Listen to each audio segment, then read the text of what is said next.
have like a 10-minute break, I guess, for although we're like 18 minutes into class. I recommend using Sublime Text just because it's a very simple editor to install. But if you have any other preferences, feel free to use that. Okay, that aside, does anyone have any questions regarding to the installation or ran into any issues while installing Python and the editor, of course?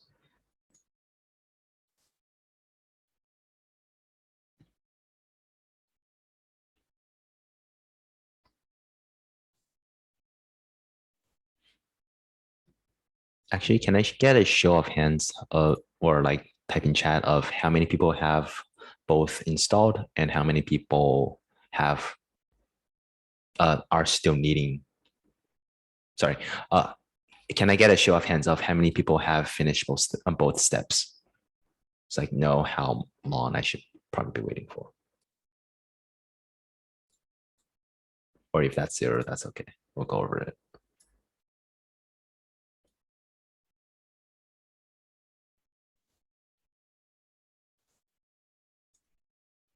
Okay. Um, I guess there is a simpler way. We let's for the ones who didn't start installing yet, feel free just click on the second link. It should be replit.com. That's a online editor. Register an account. I'll show my screen actually.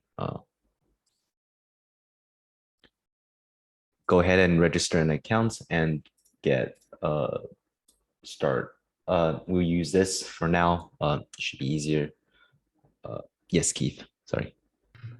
I can't click on it for some reason. Okay. Do you want to just go to a browser and type in replit.com? I think because I'm not sure. Zoom is a little weird with its links and text formatting stuff. Okay.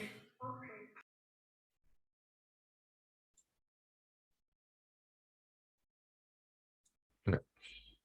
So if you're at replit.com, click on start coding and ooh, I just glitched. Oh, sorry.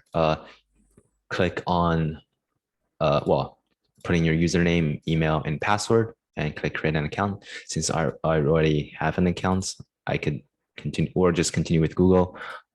If you have a Google account or GitHub or Facebook, I'm not sure. Uh, if you log in, you would be brought into a a page like this. And if you're at this page, please let me know. Or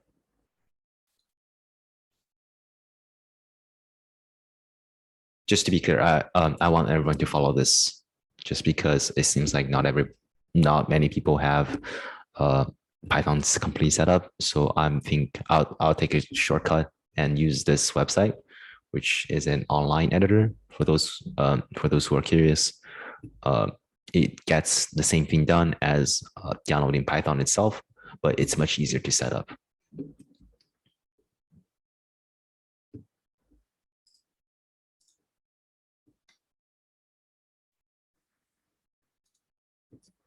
It says here about signing in. Yeah, go ahead and just sign in or sign up, depending on if you have an account already, which I don't think so. Okay.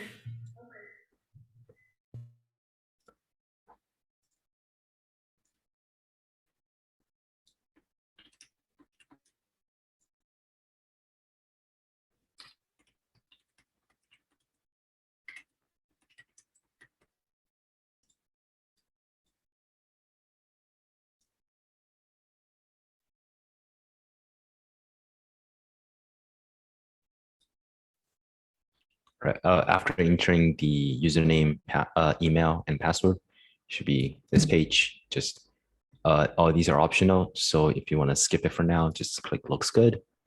Uh, choose a light mode or a dark mode, or whatever you prefer. Um, choose beginner, I guess. student personally, doesn't matter. Then you'll be in.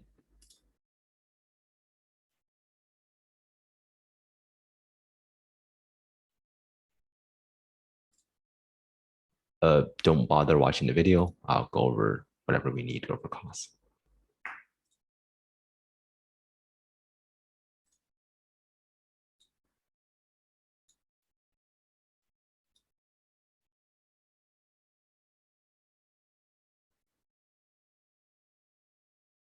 Also, if you are at the dashboard or this page I'm currently showing, please raise your hand so I know if I should continue or wait a little longer.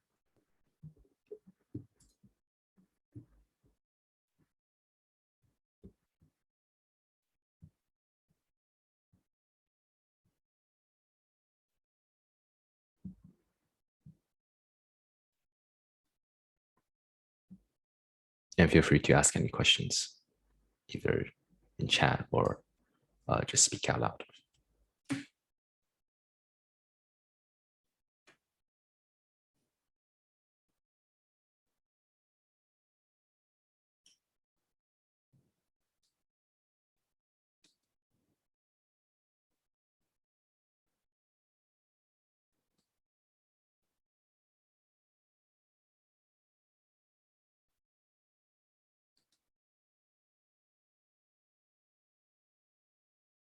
I'm in. Nice. How about everyone else? Are you where are you guys?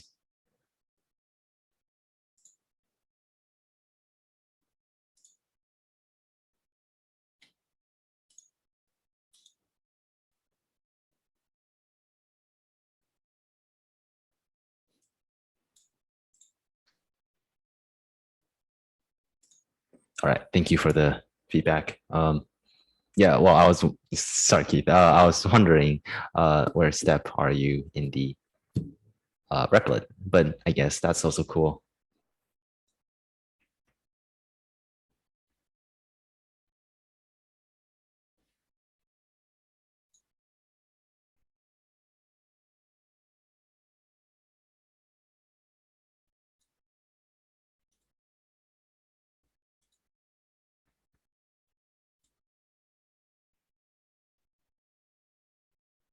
Okay.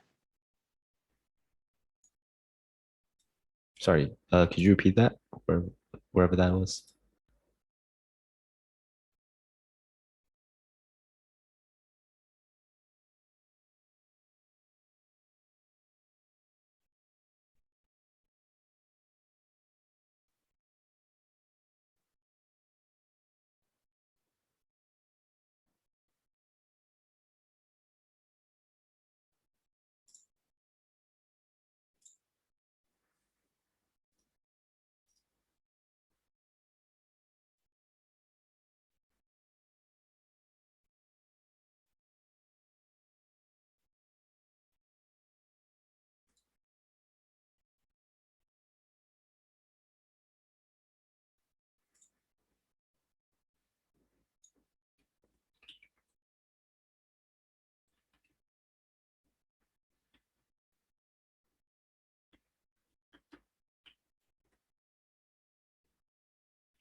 Also, don't forget to let me know if you are done by either raising your hand or tell me in chat.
All right. It seems like most people are done with their code, done with that step. I don't think seeing how much time we have left, I don't think I should wait longer. So I guess we'll move on. Um, don't worry about it. It will be simple steps. Besides, when I'm actually giving out when I'm actually teaching the units, you also have time to do that. So maybe, or you can wait until not office hours, Q&A session, uh, which then I can help you perhaps one-on-one or something. All right. I guess now you can create a REPL by through either clicking create or create over here. Doesn't matter. Select a template, select Python. I think there's only one Python. Oh, there's a lot of Python. Yes, select the Python. It should be just search a Python. Click on the first one. Should be fine. It should be something like this. And title doesn't matter. Just like name mine very officially, just because. Yeah, why not? So give it a random whatever title you want, or keep it as the generated. Be sure to select Python as the template and click on create.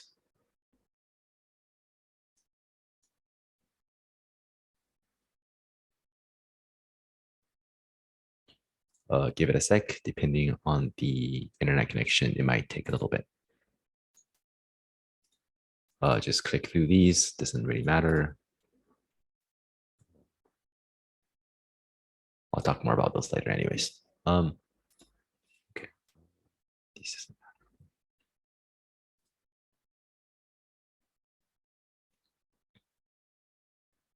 Okay. Before we start coding, there's one very important thing that is organization, file organization, especially. So I think this has been the top talk for a long time now, since as far as I can remember. File organization, just organizing your stuff in general is a very, very good habit. I know I myself is lacking just by looking at how many tabs, well, duplicate tabs I have apparently. So I'm currently still working on that, but that doesn't mean that you can slack off as well. Please be sure to have an organization system that works for you.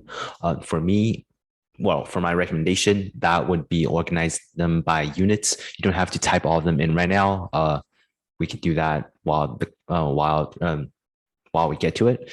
But you could start with, as an example, you would click on this icon, which is, yeah, just a random title is fine. Or if you want to name it something like Introduction to Python or something, not sure.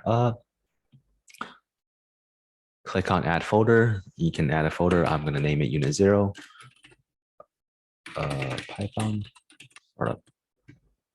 So then click off of it, and you can create a file, add a file under it, and that would be world.py. Technically, you can name it anything you want, but I'm gonna stick with the. You keep that file if you want to. I'm gonna delete it just for the aesthetics, I guess. Now you sorry, to repeat, click on Add Files, and then just type in the file name. Then you will be remember the .py. That is the identifier of what that is to tell the program, to tell the computer or the program that you are running that it will be a Python file, so it knows how to basically understand this whatever you write inside. Also, if I forgot to mention, I think I forgot to mention this website. Although it's missing the first few slides, everything else is there. So feel free to follow along with that and follow along and click into that and just look at yourself, because sometimes there will be code that you could, well, I don't want you to do this, but technically, if you're behind, feel free just to Control C and Control commands, depending on what platform you are, just copy and paste and then into your editor. And I think that'll be better than for you to write the code yourself and kind of fall behind gradually. So, all right. I hope that was enough time for people to set up their REPL or their like folders if you want to. But I'm gonna move on to onto the first line of coding. So I guess as far as I am aware, and how many and every time I learn a new language, the first thing that any tutorial would make you write is "Hello World" in that to print something to print "Hello World" with that language. So to follow that tradition, I'm going to do the same thing.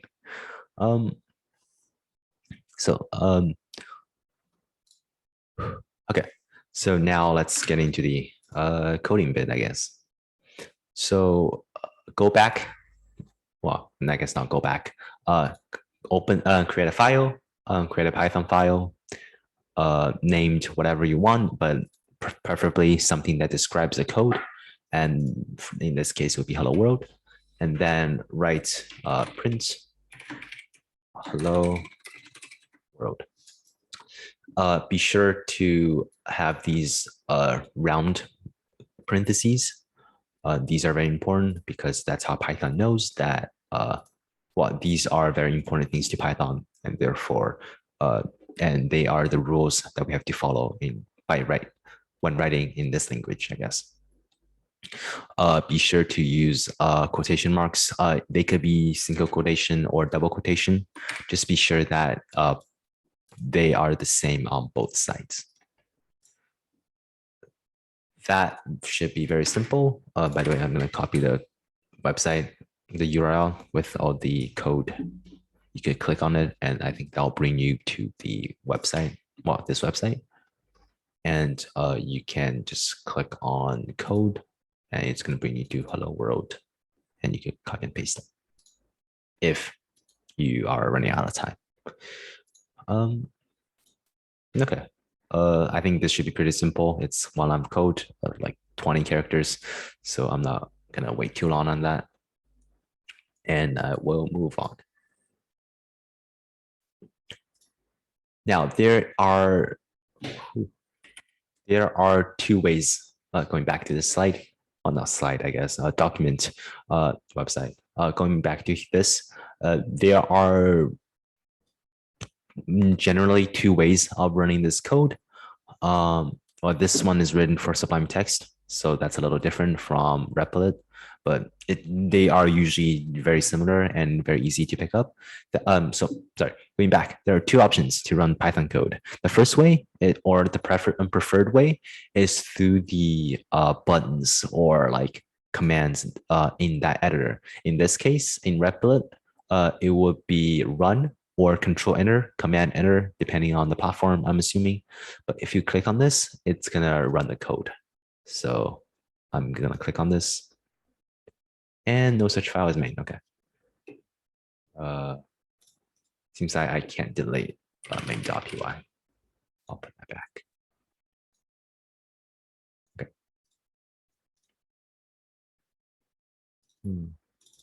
Doesn't wanna run the world apparently.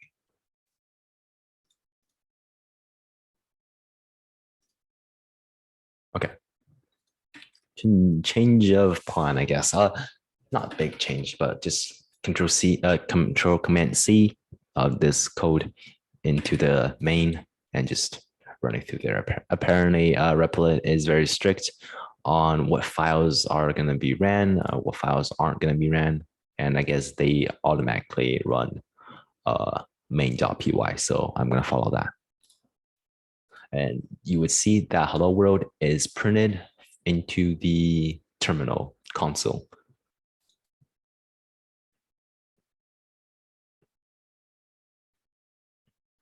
That should be simple enough. It's clicking a button and then code just automatically runs. So I'm going to introduce another way that is not really preferred, but when you're working in terminal or command prompts that doesn't have a button for you to click, that would just be typing Python and then the file name. In this case is main.py. So I'm going to do that and that doesn't work. Okay.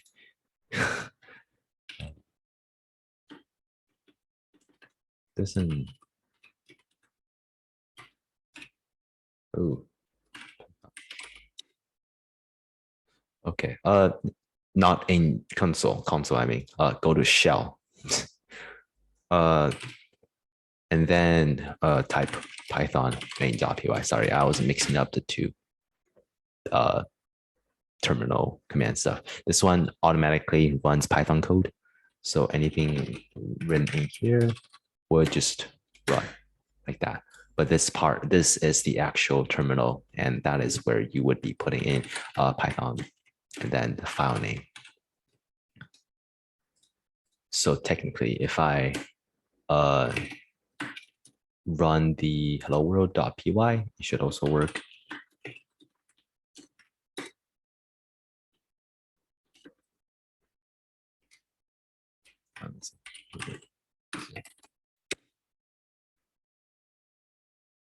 Oh well. Let's start up. There you go. If I do Python hello world, it would run hello world because here I have hello world. Okay. I think that should be straightforward enough. And this is, I guess, just in a way, just to give you the, I just want to tell you that this method exists, but if you don't have to, just don't use this method. It's very annoying, I guess, but it also makes you look cool. So maybe that's a bonus factor. I don't know. But if you, it will be easier if you just use whatever UI and whatever that the UI provides, like the button, just run that. That would be the easiest way. All right. And now you have ran your first code in Python. That, although it may not seem like much, but well, we will start somewhere, right? All right. For those, sorry, just a check on time. Okay, I'm gonna get a little start on unit 1, and then we will take a break and then continue until 30, basically.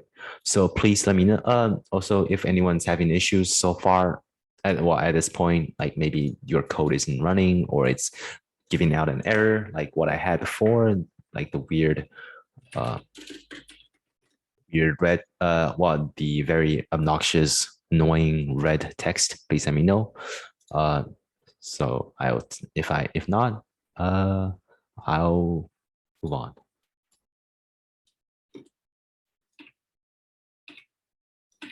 Just paste the website again in case anyone needs it. Let's go into Unit 1, variables and simple data types. All right, let's take a look at what just happened. You see, you just wrote a line of code and Python, well, not Python, the console just magically has something written out. And just so happens that hello world you put in here is the same thing over here. All right, that is no magic actually. It's fairly straightforward actually. If you think, let me explain. So .py, as I mentioned before, indicates that this file is a Python code. So it should be a Python interpreter or something that understands the Python language should be used to run the code and tell the computer what to do.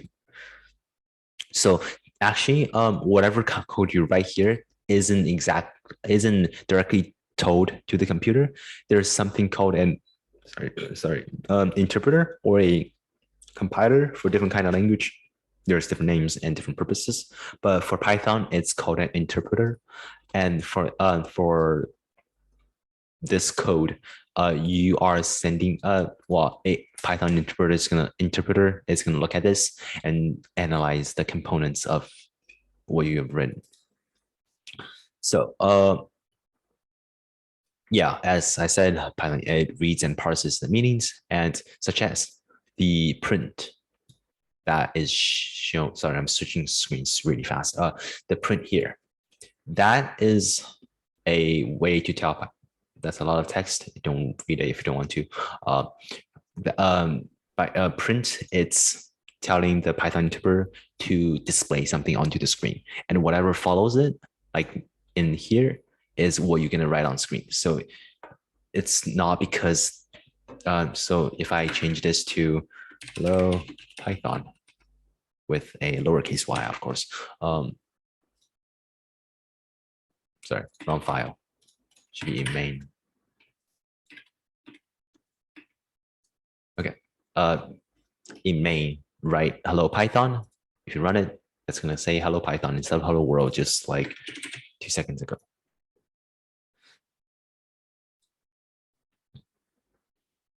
And so this brings up a very important thing, syntax highlighting. So syntax highlighting is very important when you're writing large amount of code, and especially because different colors. I'll show you in a sec. I have an example-ish.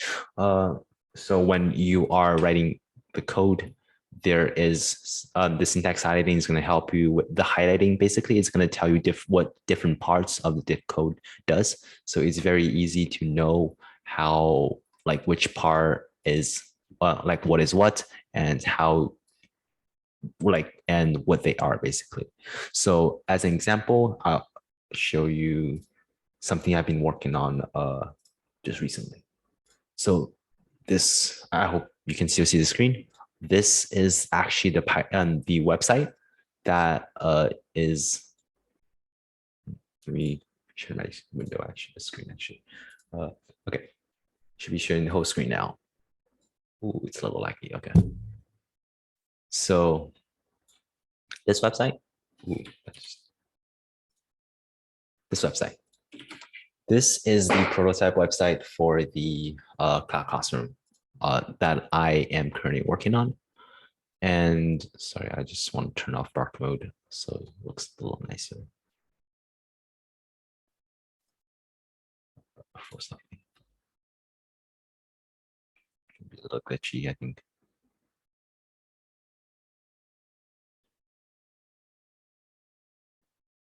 All right, all good. Okay. This is the Python. Well, this is the website I was talking about. I just figured I should probably show you.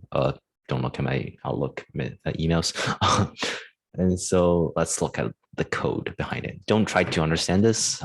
It would be wonderful if you could, but if you couldn't, that's also fine. Look at this, I guess, but my point is, look at this. So this is what syntax highlighting, I guess, part of what syntax highlighting looks like. It's going to highlight different things, like different components in different colors. Like these are variables, which we'll cover in like a minute.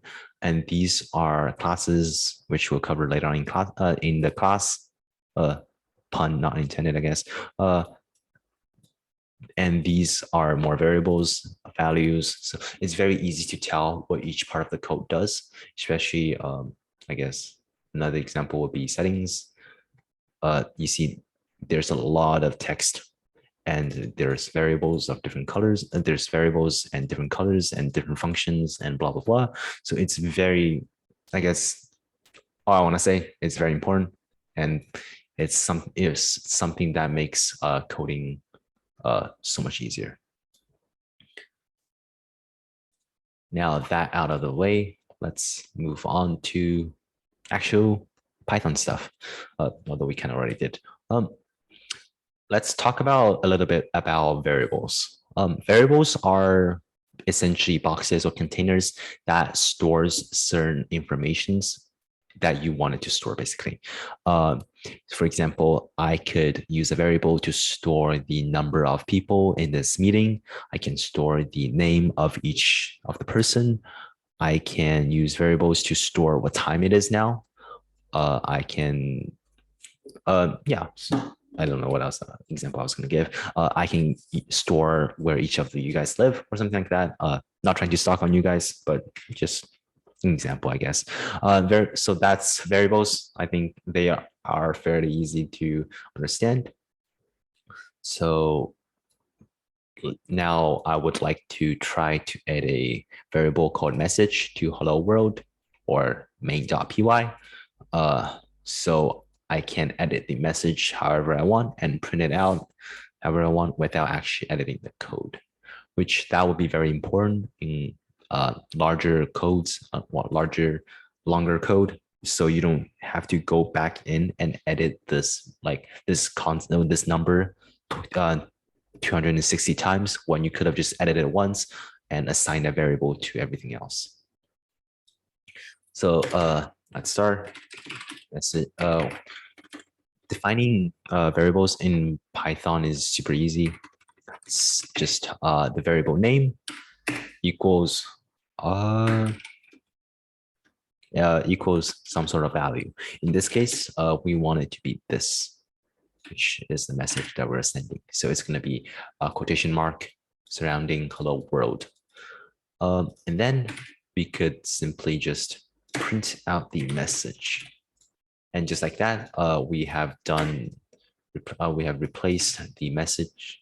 We have replaced the hard-coded message with a variable that prints out the message.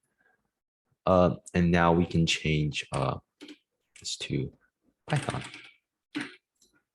And although these two are the same code, the same line, well, although they are exactly identical, since the message have been changed, the message here will, like this print, will display different text. And as you can see here, first, when the message is hello world and it's being printed, it's prints out hello world, of course. And then the variable is changed to Python. And then when you're printing out this message, it prints out Python now.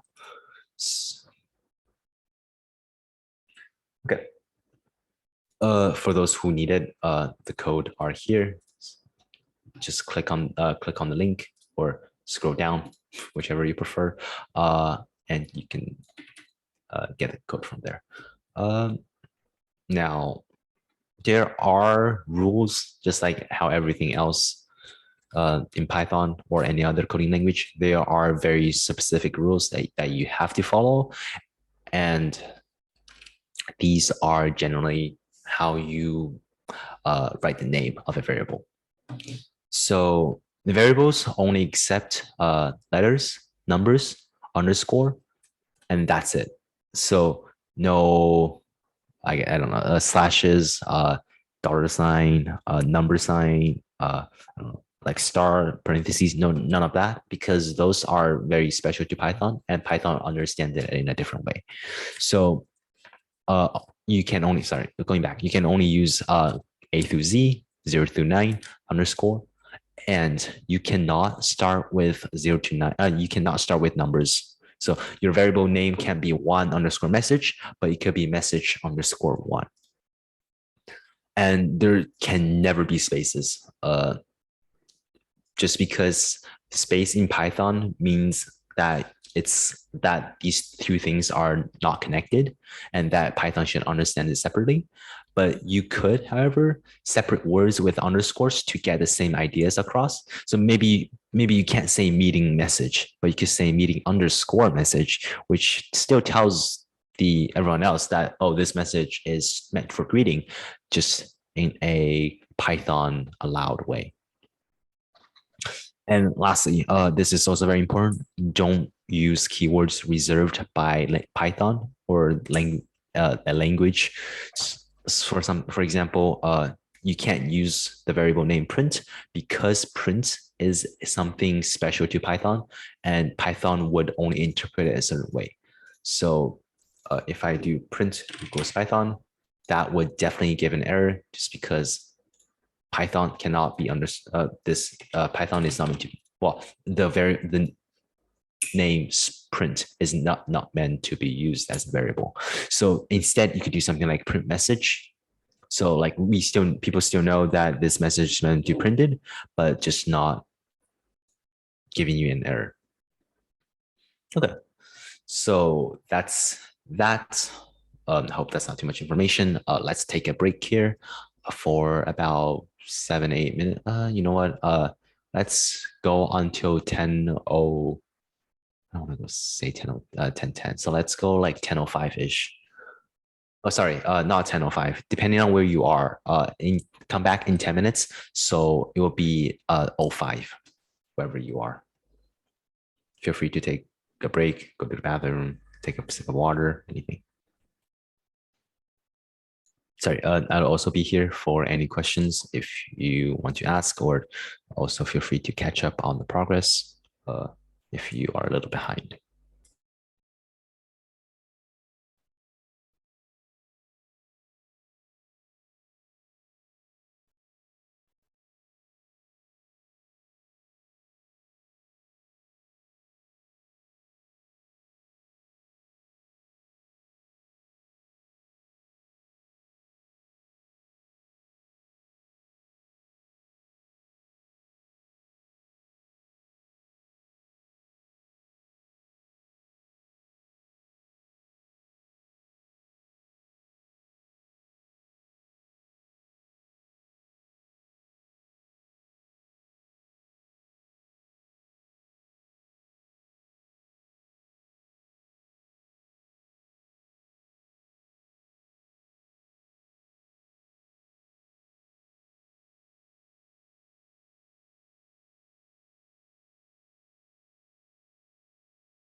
I'll still be here. I'm just gonna turn off my video for a sec.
All right.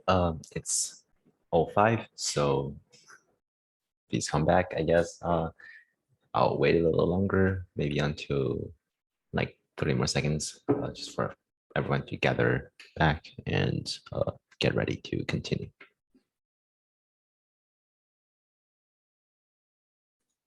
Also, on a side note, I have added the missing information back to the website. So hopefully, fingers crossed, everything should be fixed now. If not, I won't be very happy, but I'll deal with it. Yeah, sorry, I put this website together like really quickly yesterday, I think. So didn't wasn't able to spend a lot of time fixing the bugs.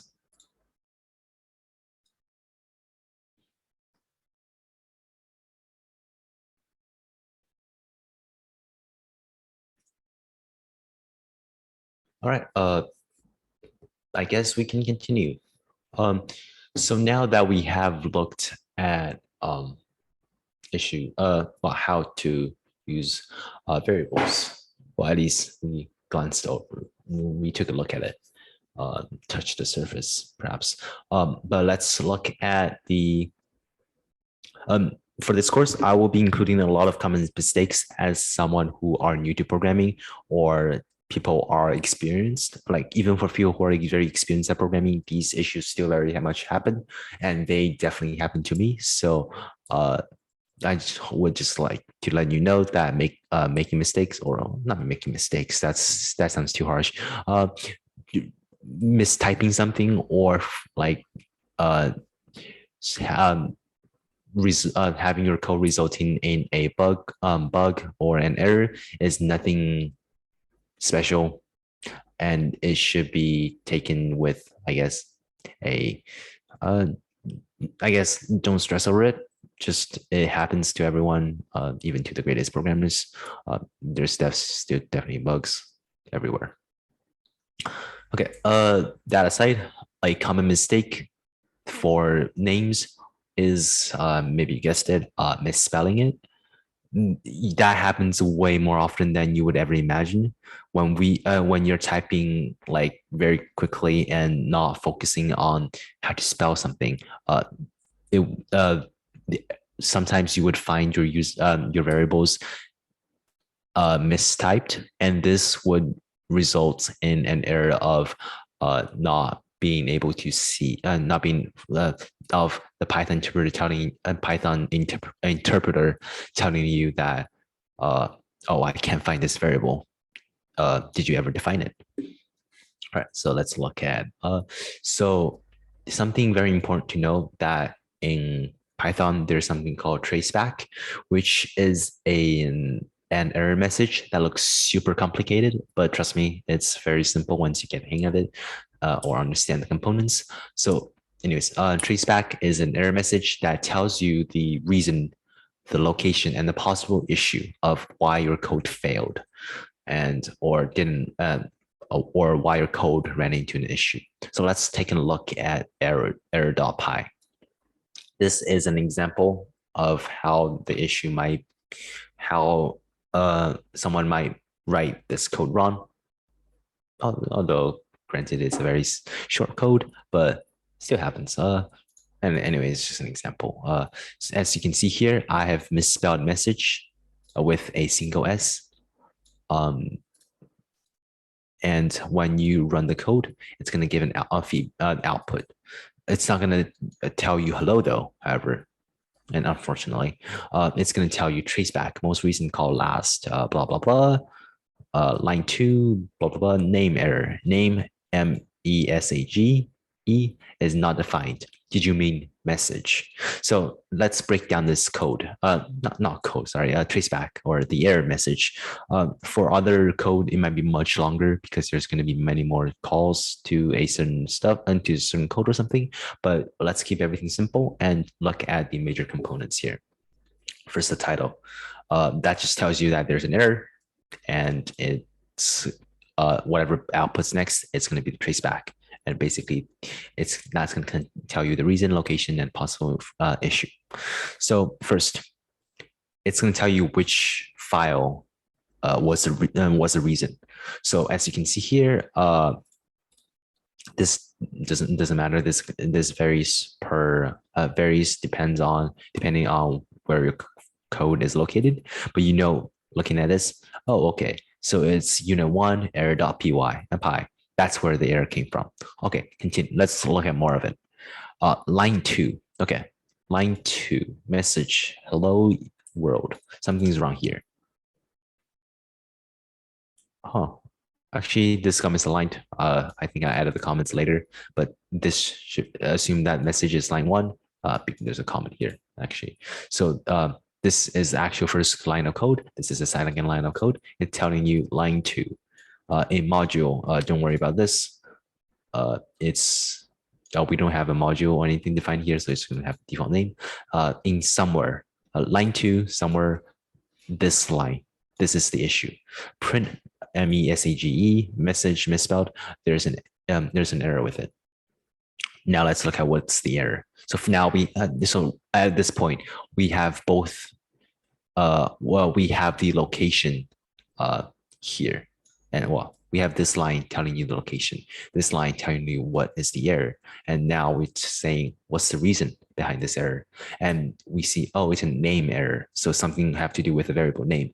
Name message is not defined. Okay, so there's something wrong with my definition, with me defining this variable. And at this point, some older versions of Python doesn't have this. However, as we moved into 3.9, I believe, that's where this error message came from. Now, this part started occurring, so it's gonna give you a possible suggestion, although it might not always be accurate. In fact, it's probably less accurate. It's probably almost never accurate. But it's also very helpful for you to do a first step check. Okay, so now it says, do you mean message? Oh, okay. So we didn't define message. We didn't define message with a 1s, but we did define message with 2s. So I definitely spelled this wrong. And now we can take a look back at the location of the code, line 2. Okay, line 2, print message. Oh, I defined. I typed message wrong.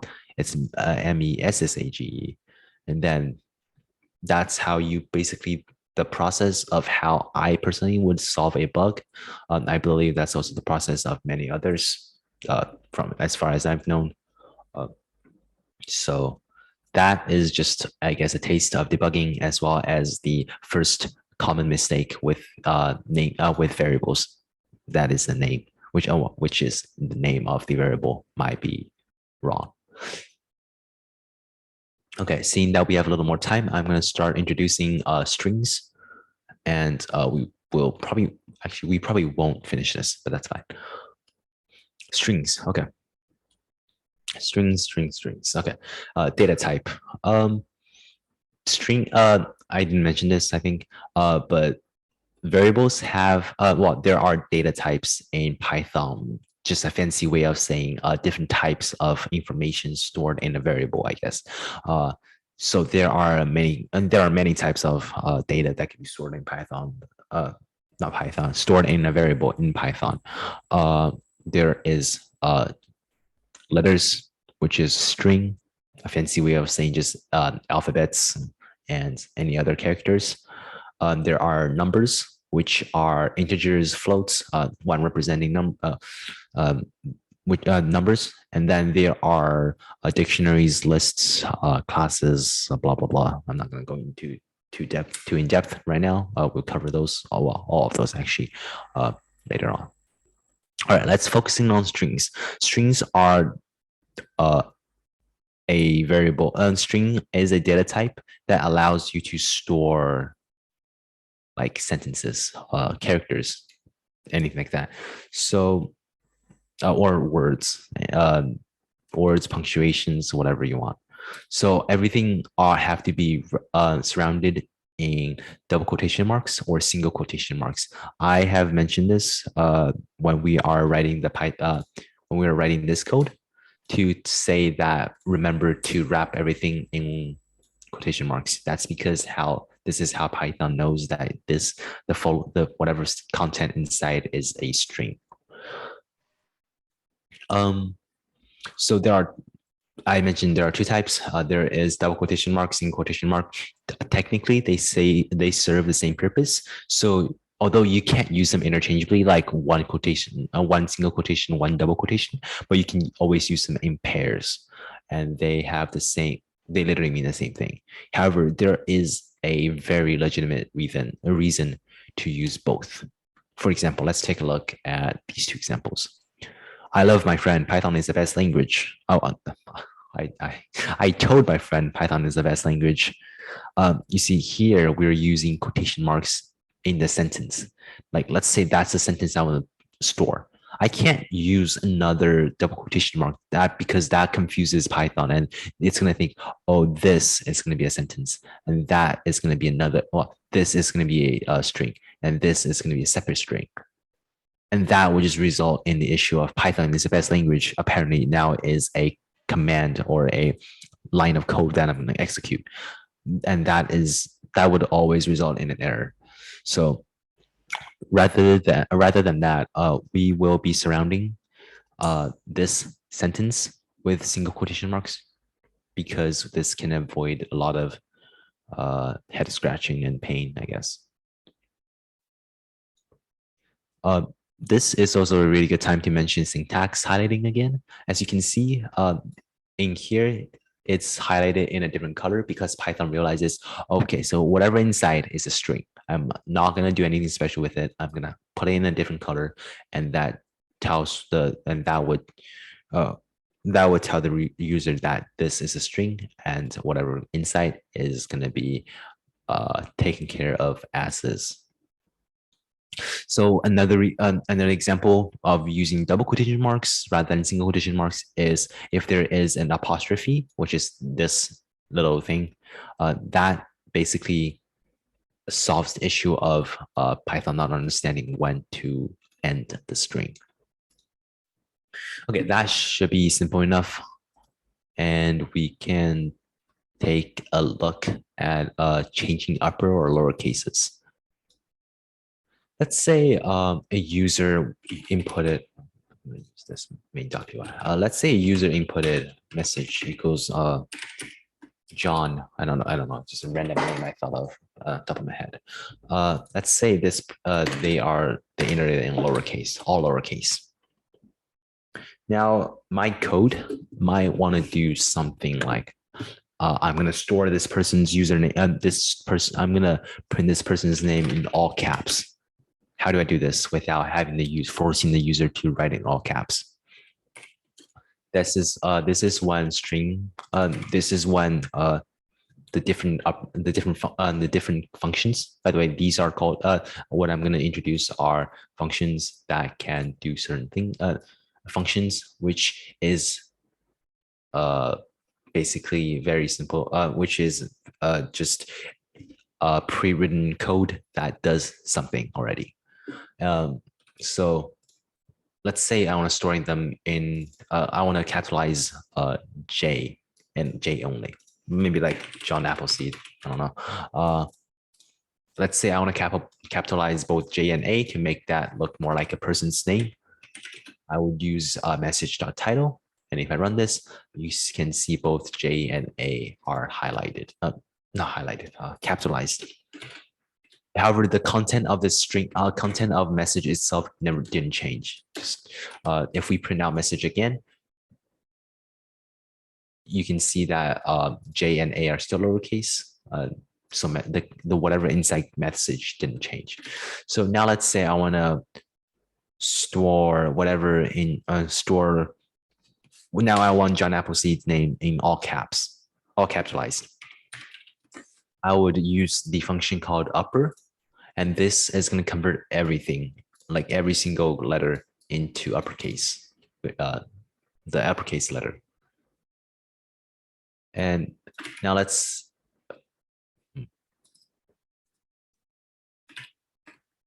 say the user has inputted John Appleseed in all caps, or maybe like Apple seed, something like that. I don't know. just a very weird capitalization, I could do another process, which is lower.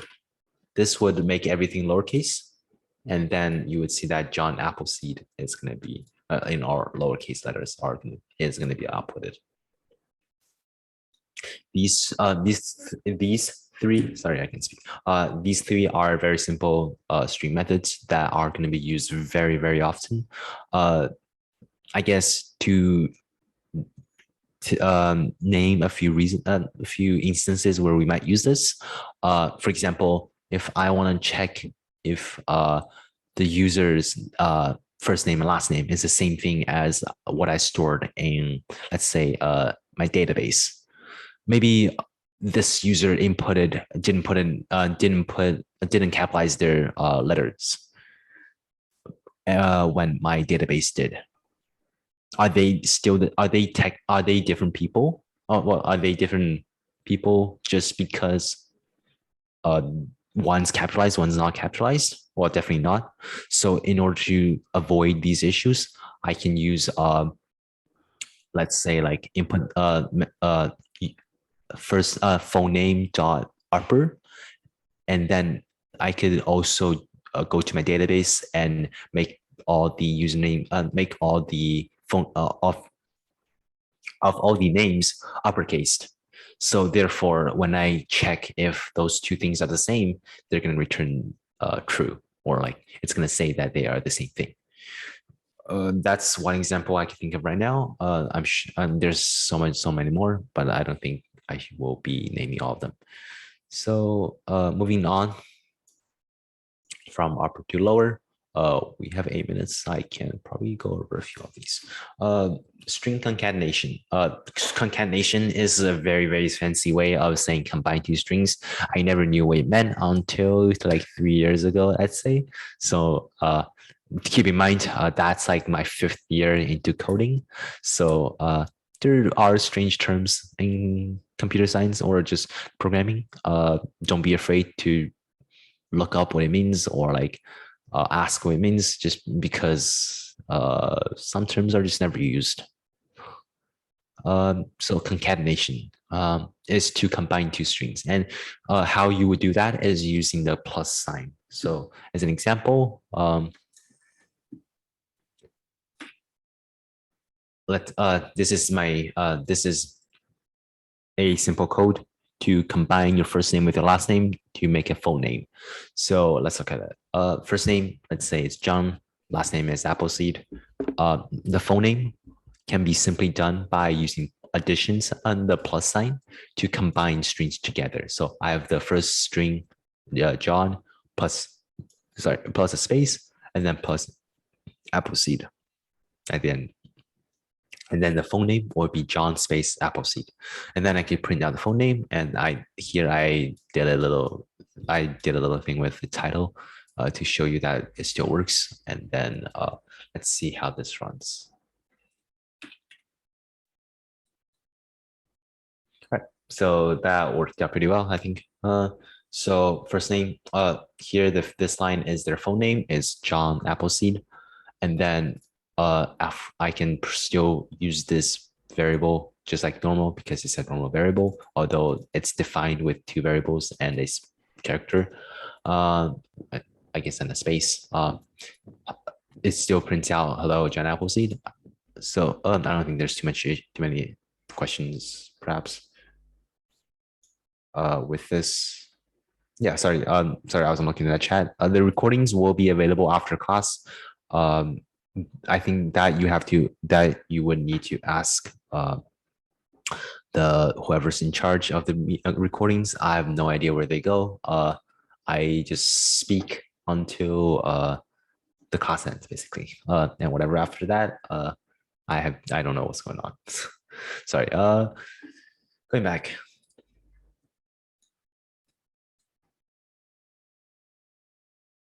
String concatenation. That's about it. It's very simple, just plus. So although the name might sound terrifying, it's rather quite simple. Okay. So now let's move into Actually, never mind. You know what? This I'll save for the next class just because it's a little complicated. And I'm gonna call the class done for today just because we have like 5 minutes and I think it's a lot to handle, especially for your first class, and all the mess. So I guess to wrap up for today, we looked over, uh, we set a Python environment through Replit. It's a very Replit is a very useful tool that I have used, not a lot, but I've definitely used it just for my own coding purposes. As you might have seen here, I have quite a few projects lined up here. They're just for fun. Also, we took a look. We went over how, I guess, the general idea of how to organize your files. We wrote our first line of code of hello world, and then we went over how to run the code basically. And then next, we went over what actually happens to the code that we write. We took a look at variables and how, like, what they are. We went over the conventions, the naming conventions, and as well as errors that might occur with your message variable names. Then we started into strings. We didn't go too much in depth, but we took a look at what a string is, how like some special functions of string that are very useful in day-to-day coding. Then we took a look at how to add strings together and assign those to a variable. After that, there's still quite a lot to cover, so I think I'm gonna stop here. And if anyone have any questions, feel free to stay. I'll be here until the problem's resolved, or I'm too tired and need to go to sleep. After that, and I think that's about it. Sorry for all the confusions that happened in the first half of the meeting. Uh, things didn't very things didn't go to plan as I hoped. So I promise next class will be a lot smoother since we have everything figured out. And for those who are still interested in setting up Python on their own computer, feel free to stay and ask me about it. If not, I wish you a wonderful rest of the day, and I'll see you guys tomorrow then. All right. See ya.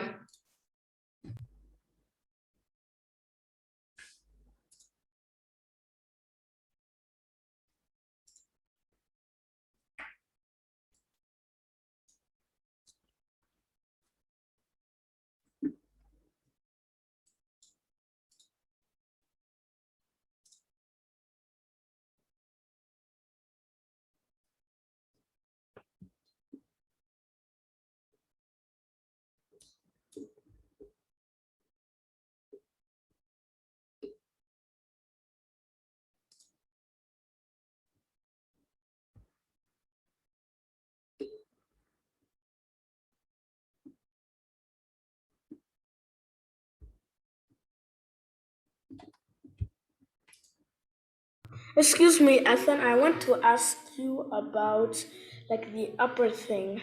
Yeah, sure. When I about the upper thing, I tried to use it, but it wouldn't work. All right. So sorry, let me get the code back. All right. I'll unshare my screen. And do you feel comfortable sharing your screen, or do you want me just to go over it again? Maybe. Okay, I can go over Yeah. it again. Yeah. Uh, ooh, I don't like how it's opening up. Let's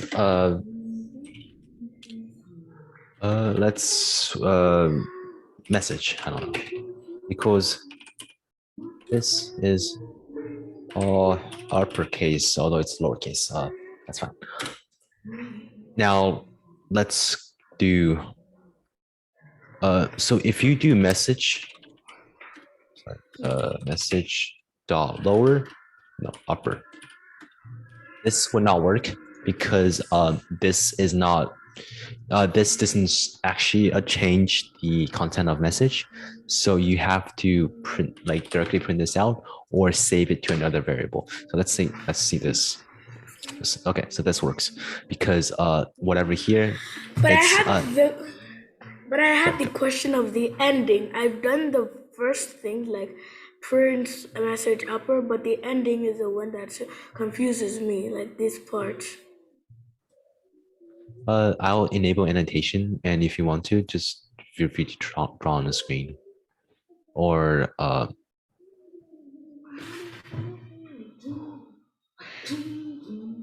are you talking about like sorry, like this I'm part? talking. Yeah, that part. Yeah, okay. A bit. This is basically this is sorry this is something you just have to include because this is how Python works. You have to have this dot opper, something like this is called a function. So a function for Python, any function, as I mentioned before, function is like a shortened a function stores many lines of code that will be executed once you call the function, but you don't see it here because it's already implemented in Python in like somewhere else. So for all functions, you have to include parentheses to indicate that to tell Python that okay, so whatever this is, it's a function, and go find that function so you could run it. So just like how print look at print itself. Just like how print has these two parentheses, because print is also a function. It's a function for it's function that tells Python to output something, whatever it is, onto the screen. And message dot upper is the same thing. It's basically telling Python it's lines of code that tells Python it's lines of code that makes a string all uppercase. So therefore because it's a function, it has to have those parentheses. Okay. So it's more of something you just remember, and it helps you identify like what is what. But it's definitely confusing at the beginning. While you're first looking at Python, just because like why would you even bother adding parentheses here, even though there's nothing in it? But that's just something special. Well, that's just something you have to remember, I guess. I hope that helps. Okay. Let me just try it on my code. Yeah. Okay, message dot upper.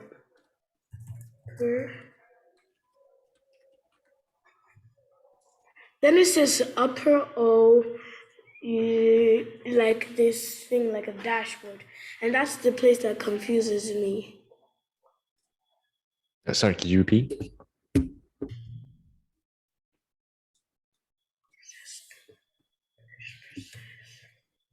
Oh,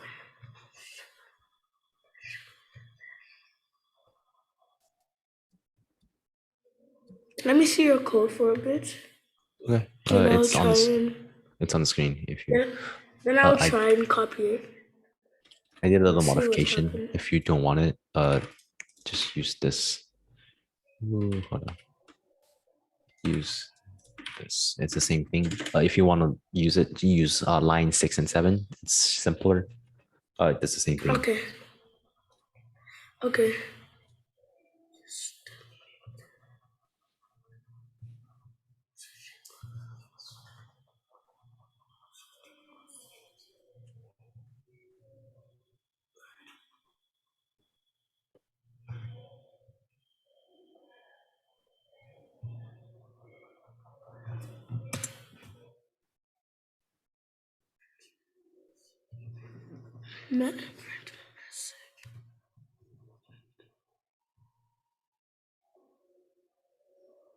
But then what's up with the ending part after upper? This Yeah. So these parentheses, as I mentioned before, they are just something that tells Python to know like what the upper means. So here, because of these parentheses exist, Python knows that dot upper is like something that sets dot upper. Because of these parentheses, Python knows that dot upper is a function, so it's gonna print out. It's gonna um, make the message all uppercase. So Okay. it doesn't have a actual meaning. It's more of an indicator. Well, it's more of something that lets Python know that you should treat this as a function. Okay. Now let me just try. We will get into more about functions later on. I think in unit 6, 5. I'm not too sure. Uh, so then I think after that, it will make a lot more sense. But for now, I guess just know that parentheses exist and that you have to put them after functions so they run. But but when I try and do it, it says it's an error. Uh, so do you want to just send the error message into the chat, or I could let you share the screen and I could perhaps take a look at it? Take a look at it. Okay, let me just send it in chat. Control C it, and let me just try. Let me just.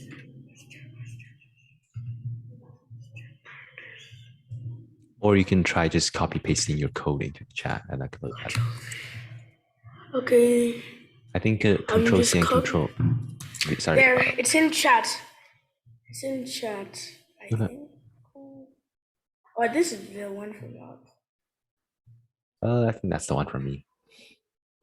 Yeah. Okay. Let me just try and share my screen. Okay, I will stop sharing. For Replit, it's a little annoying with how the copy pasting works. I think it doesn't really allow you to do it. Okay, you can see my screen. Yeah. This is the code from up. Oh yeah. You Okay, so let's take a look at this. So it says file main.py line 2 print message.upper. You see that little caret? So like this little arrow pointing up, Yeah. like on the console. So that Yeah. indicates where Python ran into an issue. So Okay. let's looking at it. It says well, it doesn't have any error message, which is a little annoying. However, you note that there is an error at this bracket. So taking a closer look, you would see that the two brackets are of different kind. The one on the left is a large bracket. The one on the right is a rounded parentheses. So if you could change the bracket right next to the R to a parentheses, and that will solve the issue. So do I just delete this part? Then after that's there. Put in a left parentheses, which will be above the number 9. So shift 9, I think. Shift 9. Okay, shift 9. There we go. Okay, that have more. Delete one of those. Yeah, just delete that, and it'll be fine. I delete this. Okay. Then and you can try running again. Run. Oh, okay. Thanks. So just remember, parentheses or like any of these stuff always come in pairs. That's how Python knows how to manage stuff. So make sure that whenever you put a left parentheses, always put a right parentheses and always put them together. Like, always write them together so you know that you never mess up the pairs. It's going to be very annoying to debug when like misalignment or like when the two parentheses don't line up, and it's very hard to decode and debug just because how far apart they sometimes could be. So I guess pay more. This is not meant to be a criticism, but like maybe when you're writing, just consider taking a closer look at these parentheses. That's Okay. gonna make life a lot easier, I think. Okay. All So right. I could stop sharing. Yeah. Okay, stop share. Done. You're All gonna right. share. For the rest of, I don't know, 8 people, if you guys don't have any questions, Done. feel free to just uh, exit Zoom and have a nice day.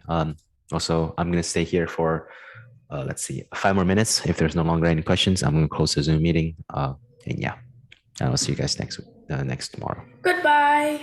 Bye. Goodbye.